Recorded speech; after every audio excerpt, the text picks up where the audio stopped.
Commercial Property Roadshow here with Helen Tarrant. Today, I'm actually going to do a series. So in the next couple of weeks, make sure you tune in. I'm going to talk about adding value. So most people talk about buying industrial properties and adding value to it. Look, that's really a given, really quite simple. You know, you add a mezzanine floor, you change the tenancy, you do all of that. But how many people out there talk about all the different types, like the office spaces, the retail, any mixed tenancies, converting residential to commercial? That's what my series is going to be about. It's going to go down deep and really delve deep into what you can do with different types of premises across the board, right? Not just choosing the easier types to do it and not paying a premium in the market. That's what I'm really about. That's what really Unicorn Commercial Property is about, Helen Tarrant's about, is that you're getting value for money.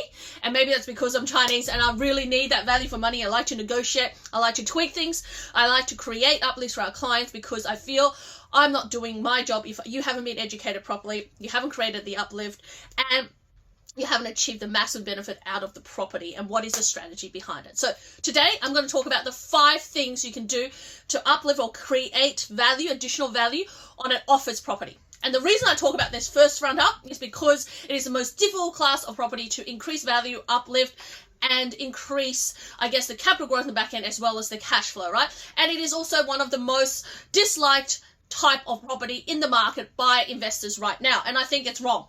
Because I think that if you get a really good office space in a good location with an underperforming tenant, you've actually struck gold, right? But let's go through this. So what's the top 5, or what's the 5, right?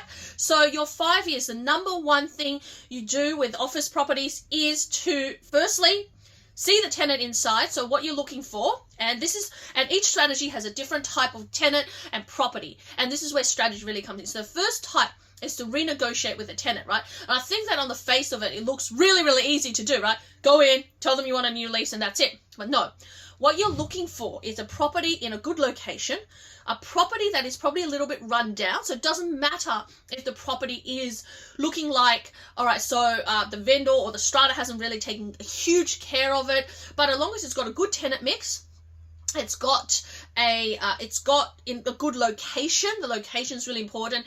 It's surrounded by good, quality tenant, and it's keeping up their rate per square meter. So these are all things covered in DD, in due diligence, but these are the things that we typically look at if we're going out to source or find a property, if this is a strategy we're implementing, right?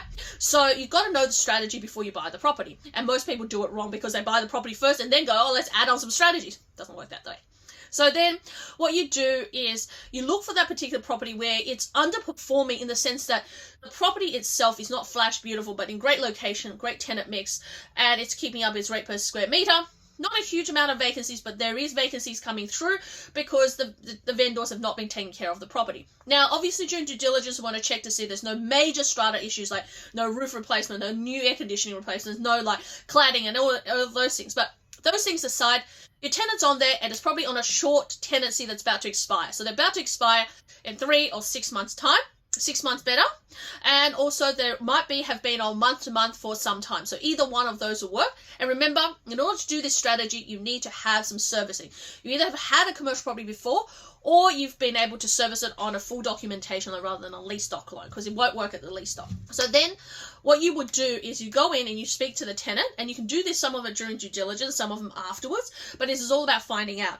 So does the tenant want to stay? And if they want to stay, can you increase the rent because they're paying under market rent? And there's a reason they're paying under market rent. And most of the time is because the property hasn't been refurbished. So there's really simple things.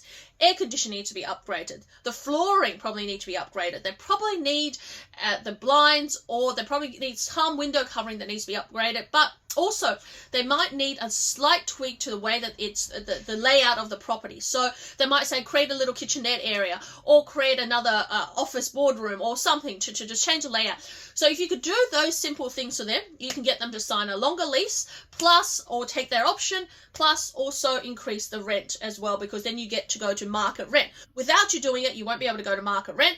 But by doing that, you're automatically in the back end, in a very short space of time. And this is 2 or 3 months of you getting into the property and settling on the property, increase the value of the property. So that's the number one thing to do.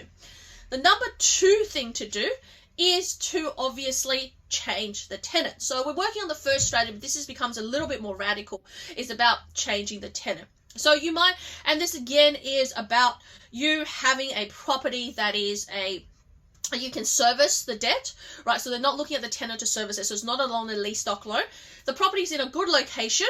It's got very good protection in terms of the rent has been maintained somewhat, but the tenant is wrong for it. So the tenant either is not performing well, so they're paying their rent, but they're not always on time, so they're late.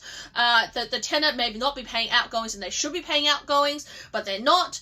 They just generally don't suit the premise, and you can know that, and you know that by visiting the property. Right? You know that by visiting the property. And this is where other buyer's agents get it wrong, and other people get it wrong because they don't visit the property. Even if it's in no town, right? You've got to visit the property. And we make it on ourselves. We visit every property we put our clients in. One of our representatives from our team who knows what they're looking for is going to inspect the property physically. And that's the major difference, because some of these properties are commercial. If you don't know, you don't look, you have no idea, right? And so it's not a conceptual thing, it's a do thing. You got to do it, right? And so you got to know, how is the tenant underperforming? And they may be, right? And the premise might be a beautiful premise, and they may just not work, right? So for example, you go in there and you go, okay, so you are a B2B client, but you really should be in a warehouse or a retail shop. You're a B2C client, you're not a business or consumer, but you're really not getting the exposure. Perhaps they're a dentist on the second level, they're a government agency, or even they're just small operators of IT companies and things like that. It just doesn't work, right? You could change that, especially when you look at the tenant mix in the building. If the tenant mix in the building is allied health, medical, other professionals, and all of a sudden you have a training college or an IT guy, doesn't quite work, or media company, it kind of works, but it doesn't, right? So you go, well, what is the value of us swapping out that tenant? And of course, you're going to have some money as a backup for that, so you can swap out that tenant. So you basically, at the end of their lease, say to them, hey, you know what, it's great, but we're not really going to renew that lease. We're not going to give you another lease. Or you just basically hike the rent up to the fact that they don't want to stay there anymore. They exit. In the meantime, find a new tenant for your property, right? Find a new tenant coming in that is going to be a good fit with a secure lease, with all of the bells and whistles, all the outgoings that they pay, and that increases the value of your property. Now, that is a little bit more high risk than going to a tenant and, renegotiating. That is going to create sometime a 3 or 5 months of vacancy in terms of metro, sometimes even 6, but you need to allow for a buffer in place to be able to do that. And that is really essentially up to you to be able to do that, right? So, and you have that buffer. But of course, we talk about the strategy on our strategy call when you join us and you join our community before you execute that, and we're going to see financially if that makes sense for you as well, right? So that's the number 2 strategy, is swapping out your tenant so that you get better value and better cash flow, and you get back end capital gains. And just the wrong tenant in a property that is really good. And we have that, we see that in office, we see that in retail, we see that in industrial all the time, probably more in industrial than in any other thing, right? So that's your number 2. Number 3 is actually a little bit interesting. It is about like taking a big premise and making it smaller. Now, when people look at vacancies at the moment in metro areas and they go, oh my God, Sydney's got over 20% vacancy and Melbourne's got 18%, we don't want to buy office space. Now, that's in the CBD, and it's because of COVID and things are still recovering. But you'll find that these vacancies are 250, 400 square meters. They're not 50 square meters, 80 square meters, or even 120 square meters. They're literally 250 to 400 square meters, sometimes even a whole floor. Of course, it's vacant, right? We don't have a company out there that is big enough to be able to come in and take over the whole floor. I mean, before COVID, you would have accounting firms, financial planning firms, and you have law firms that take the whole floor. Now, your biggest player that would take a whole floor is an education company, right, that has overseas students. Now, they're not going to come magically tomorrow, but they will come with time and immigration. But the best thing you could do for that is 2 things. You can make it a co-working space, which is building up popularity, or you can just simply carve it into smaller premises. Yes, you lose some nettable area, but you'll also be able to charge more for the small properties, right? Because most of the time when you see an office space, it has the toilets and everything, amenities already on the floor, so you don't have to worry about that, right? So all you need to do is make 400 square meters 5 80 square meter offices, or make some 50, make some 60, make some 80, make some 120, and you'll get them tenanted out. And then you'll be able to increase the value because you're getting more cash flow coming in. Because in commercial property, you increase the cash flow, increase your rent, increase the value. But also, the interesting thing is you tweak it, right? And all of a sudden you have a property that has one single tenant, which for the market is a risk, to a multi-tenanted property, which the market is sought after. So all of a sudden you get an extra kicker, right? Now that's going to require some capital costs. That's going to require a different strategy. And it's going to require some mentorship from us to be able to help you do it. But have we done it? Absolutely. We've helped people who are owner-occupiers buy a whole floor in areas like North Sydney or Sydney Metro, and they've occupied a part of it. Then we've sectioned off, a 70 square metre and a 50 square metre space, and basically created a communal office space that everybody in their office and the other two can use. There's already amenities on the actual floor.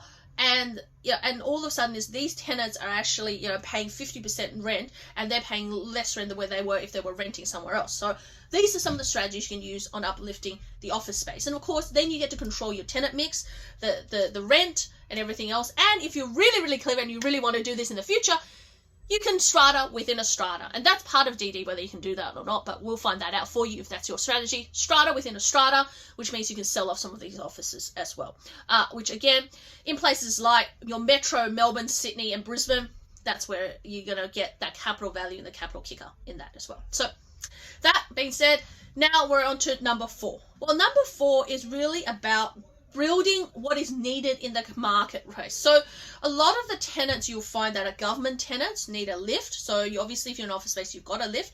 But any of the NDIS tenants, government tenants, recruitment companies, or anything else, now they're saying that 1 in 2 people, when you take in aged or older people, plus kids with disability, plus pregnant women and prams, etc., 1 in 2 will need a lift, right? So if your building doesn't have a lift, then you can forget about getting these tenants onto the second level, right? Even medical centers were moving to the second level because they're much cheaper, right?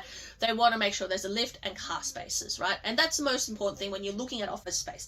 But the number 4 things is actually building amenities into the actual your office space. And the reason I say that is because there's certain type of tenants, like your NDIS or government tenants, who prefer, or even your medical tenants, especially medical tenants, prefer to actually have their own amenities in there. So they don't want to be sharing out there. They want to have a disability toilet. They want to have a little kitchenette. They want to have, maybe a showering space for their actual clients or their actual tenant, depending specifically to their need, right? Especially if you're going to get someone who is maybe, recently, I think recently a few months ago, we did Grow Clinic in Melbourne. Now they're a hair transplant people. Now they're in a second level so they're kind of a slash between office and retail, but they're mostly, traditionally would you say, an office space because they're not ground floor, right?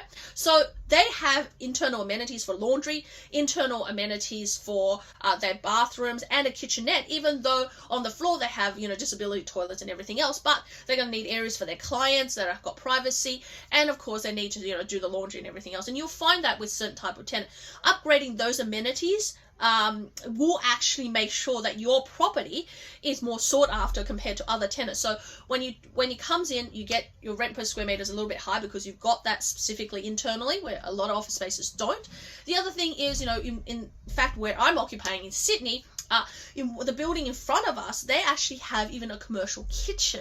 Now, they do stuff like for the magazines and the cooking and stuff. They even have a commercial kitchen in their office space, right? They're fully fitted out. And I've been to developers' office, builders and developers, and they put, kitchens like so they could do entertaining and stuff like that. So especially if you've got an office space that has a balcony, and I know some office spaces that have balconies there, especially for medical, allied health with balconies, then what you're going to have is you're going to having a full-on kitchen really appeals to your tenant. So blend and change that fit out to match the tenant or the potential tenant that is coming in, which is going to increase the value and what you can rent the property out for. So that is number 4. Of course, these things all need some capital costs, and it's not the strategy for everybody, but it certainly is the strategy for some people if you have the money aside. And you may want to do that even if you're buying a self-managed super fund where you're not allowed to change the nature of the property, but you can fit out the property for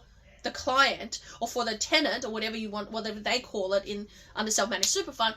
That is a strategy for you to create some uplift and some more value in your super. So you could also do that as well. Of course, then we're up to Number five is the last thing we talk about in terms of building value in an office space. And number 5 is really about buying vacant and re-tenanting, right? We talked about uplift. All the other 4 has been uplift with the tenant in there, creating different values, working with the tenant, swapping out the tenant, and also, of course, then building amenities for certain type of tenant, especially when you're swapping them out, or, just creating that better. But the other one is really finding time to hold, right? So if COVID was to happen again, what I would do is to go to Sydney Metro, Melbourne Metro, and buy a vacant office space. Now, you're thinking, you must be mad, right? Why would you do that, right? Well, because firstly, office spaces before COVID was charging anywhere from $600 for your lower end office spaces per square meter to over $1,000, sometimes $1,200 with, views over the harbour and, great views over the city and stuff like that. So there's this huge range, and these professional tenants are taking and actually renting them out. But also the prices of them were like, $3 million for a small office space to $5 million or $6 million for a whole floor, right? Now, that changed, and that came down by 40% during the COVID period, and also even, in late last year that was happening, right? If you have the holding power and you already have some cash flow coming through, or you're contributing a lot to your super and you don't mind the vacancy, or if you're a business owner and you just basically need... you're a business owner, you can afford to hold, you get massive amount of cash flow already, and you wanted this strategy because the back end is more important to you than now, then buying a vacant space in an area where it's got a good location, good tenant mix already in the building, but it's vacant, can actually increase the value tenfold on the back end. And let me just share with you how, right? So you buy... And this includes change of use of the property as well. So for a very good example is that you buy a vacant space, right, in Sydney Metro or Melbourne Metro. And the reason I choose this is the 2 cities that has the most amount of uplift, right? So you buy a vacant space, doesn't matter if it's run down, in fact, the more run down, the better. You pay 40% less. So let's say, and I've literally seen this in auctions, in big auction houses, things in key Sydney areas, you buy half a floor for 1.5 million, which is not even heard of. Like, that's like giving away. You can't even buy that as an apartment in Sydney CBD. I can't even buy a 2-bedroom, right? So you get the vacant property, you obviously refurbish it, but one of the things to do is you uplift it for a certain tenant. So for example, for an education client, like a college, right, they need a 9B classification, which means they need to have access to disability, they have ratios for students, ratios for ratio for teachers, and it's really made for international colleges or teaching for international students coming through on vocational language and vocational education. So they could be cookery, they could be doing your marketing, they could be doing business studies, they can be doing hospitality, that all of these things, right? And the difference is immediately roughly about a 20% increase in your rent. So for example, at the lowest point in Melbourne CBD, when we were looking at properties in Metro, to get it as a vacant property, it's probably at $450 per square meter. That's when it was totally smashed. When you upgrade it to a 9B classification, it becomes $650 a square meter. But also, you've changed for something that no one wants to something that all the colleges want, right? Because we've got so many students now coming in from Southeast Asia, from South America, and also just generally from the big cities around Asia that's coming in, from India and Bangladesh. They're really going to create the next wave there. The Chinese students come in, but they come in through tertiary education. They're not coming through the vocational language, but the Philippines, Indonesia, Brazil, all of these areas are coming through, right? So to uplift that, number 1. Number 2, of course, you're buying a vacant, so you're getting the bargain basement, and you uplift it to the change of use. Then, of course, you then add on a fit out. So then you've added on the first layer, then you add on the second layer. So now instead of being $400 a square meter, you're doubling that to $800 a square meter because you've added the fit out. And then you need to go out, and there's providers out there who source these deals for these school, and we have clients who are particularly this type of client, and that's how I know, who are looking for these premises and exactly what they want for these premises. So you then put the second layer of the fit out that matches them, so they get immediate compliance, and you get the compliance for them because it's done for you. It's about taking something that's totally raw, do it done for you, giving it to them, and then they're paying a premium to be there, right? Because remember, they're charging literally every student coming off the bat, they're charging them, they're $20,000-$30,000 coming for the first year, right? So if you can increase how many students you can have in that area by doing sections and layouts and all the layout plans, how many colleges, sometimes 2 colleges will share one premise.